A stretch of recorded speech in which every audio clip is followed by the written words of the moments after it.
Hi everyone. I hope you are doing well. Welcome back to my channel, Learn English with Stories. Today, I want to share with you my personal journey of learning a new language while living in a foreign country. It's been an incredible experience full of ups and downs, and I hope my story inspires you to pursue your own language learning goals. Let me take you back to where it all began. A few years ago, I decided to move to a foreign country to immerse myself in the culture and, more importantly, to learn the language. My motivation. I've always been fascinated by different cultures and languages, and I knew that mastering the local language would open up a world of opportunities for me. Not only did I want to connect with the people and understand their way of life, but I also believed that learning the language would help me grow both personally and professionally. But it wasn't all smooth sailing. The initial difficulties I faced were overwhelming. I remember feeling lost and frustrated, unable to understand or communicate effectively. Simple tasks like ordering food or asking for directions became daunting challenges. My first week in foreign country was a blur of misunderstandings and embarrassing moments. I once asked for directions to a famous landmark, only to end up at a completely different place because I couldn't pronounce the name correctly.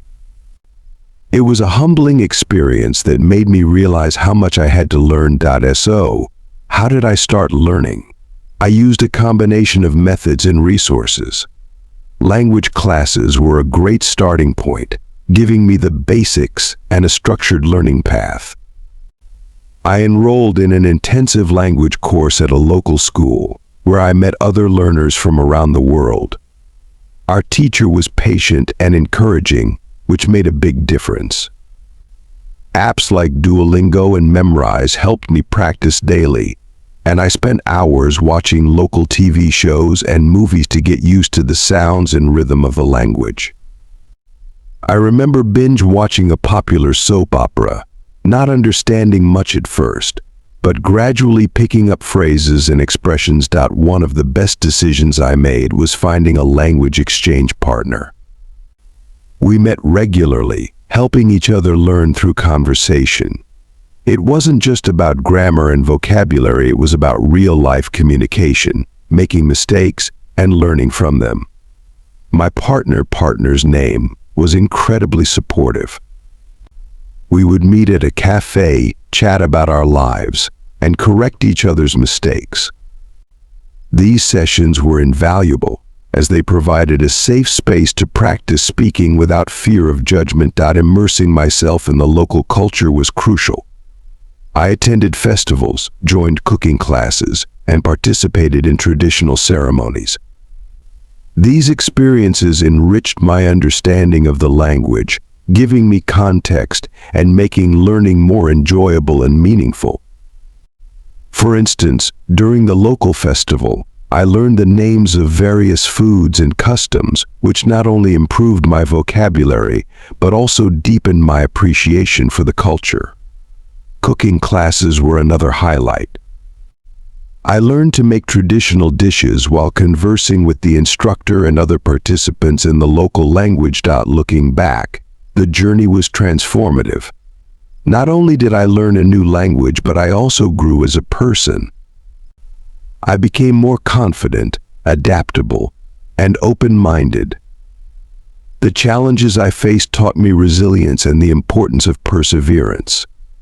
There were times when I felt like giving up, especially when I hit a plateau and my progress seemed to stall. But each small victory, like having a successful conversation or understanding a joke, kept me motivated. I also realized that making mistakes was a natural part of the learning process.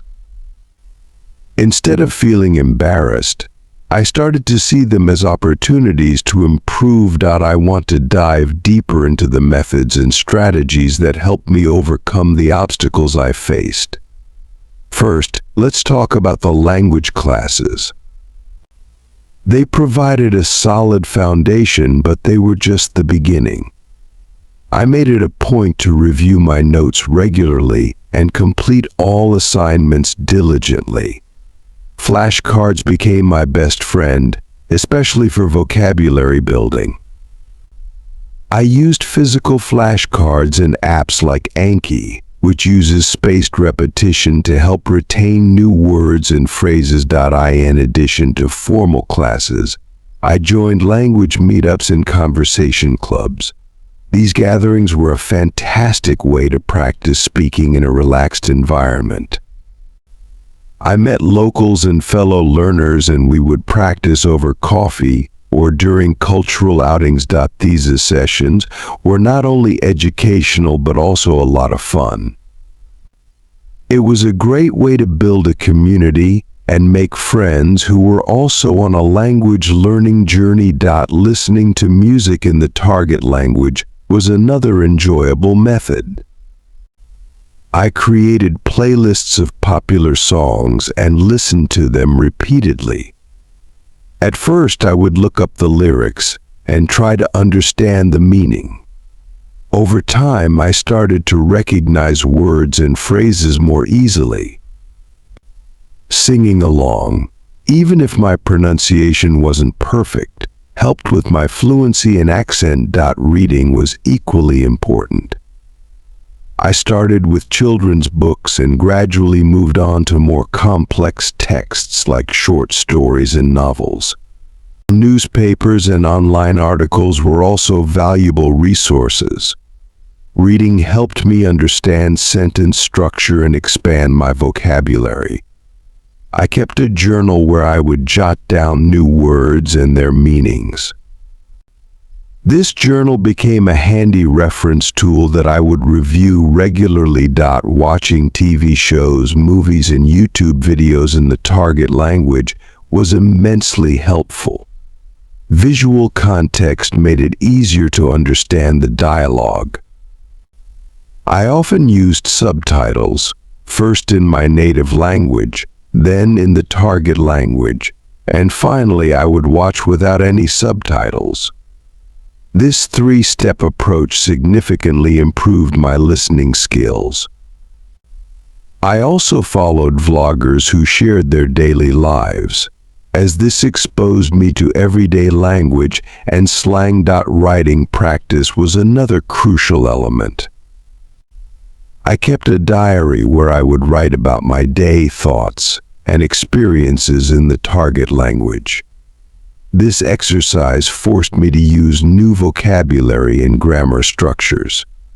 I also joined online forums and social media groups where I could interact with native speakers.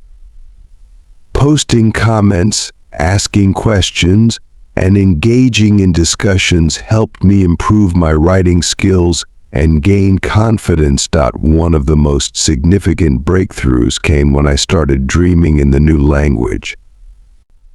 It was a surreal experience and a sign that I was truly beginning to internalize the language. This milestone was a huge confidence booster and motivated me to keep pushing forward. Of course, there were setbacks and moments of doubt. There were days when I felt like I wasn't making any progress, and the frustration would build up. During these times, I reminded myself of why I started and focused on how far I had come rather than how far I still had to go. It was also helpful to take breaks and not force myself too hard. Language learning should be enjoyable, not a chore. Taking time to relax and recharge was essential. The cultural immersion aspect cannot be overstated. Living in foreign country provided endless opportunities to practice the language in real-life situations. From grocery shopping to navigating public transportation, every interaction was a chance to learn. I made it a point to talk to locals as much as possible, even if it was just small talk. These everyday interactions were invaluable. Participating in cultural activities was also enriching. I joined local clubs and organizations that matched my interests, whether it was a sports club, a book club, or a cooking class. These activities not only helped with language practice but also allowed me to make friends and feel more integrated into the community. Celebrating local holidays and traditions gave me deeper insights into the culture and history, making my language learning journey more meaningful. Looking back, the journey was transformative. Not only did I learn a new language, but I also grew as a person. I became more confident, adaptable, and open-minded. The challenges I faced taught me resilience and the importance of perseverance. There were times when I felt like giving up, especially when I hit a plateau and my progress seemed to stall. But each small victory, like having a successful conversation or understanding a joke, kept me motivated. I also realized that making mistakes was a natural part of the learning process. Instead of feeling embarrassed, I started to see them as opportunities to improve. So, what's my message to you? If you're thinking about learning a new skill or language, go for it. It won't be easy, but the rewards are immense.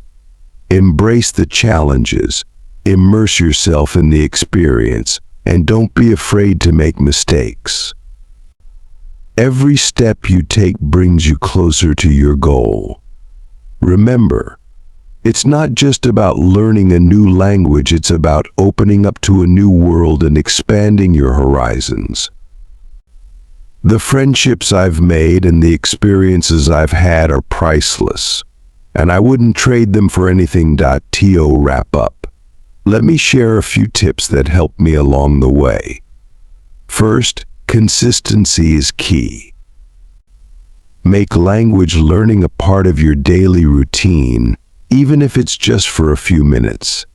Second, don't be afraid to speak, no matter how imperfectly. The more you practice, the better you'll get.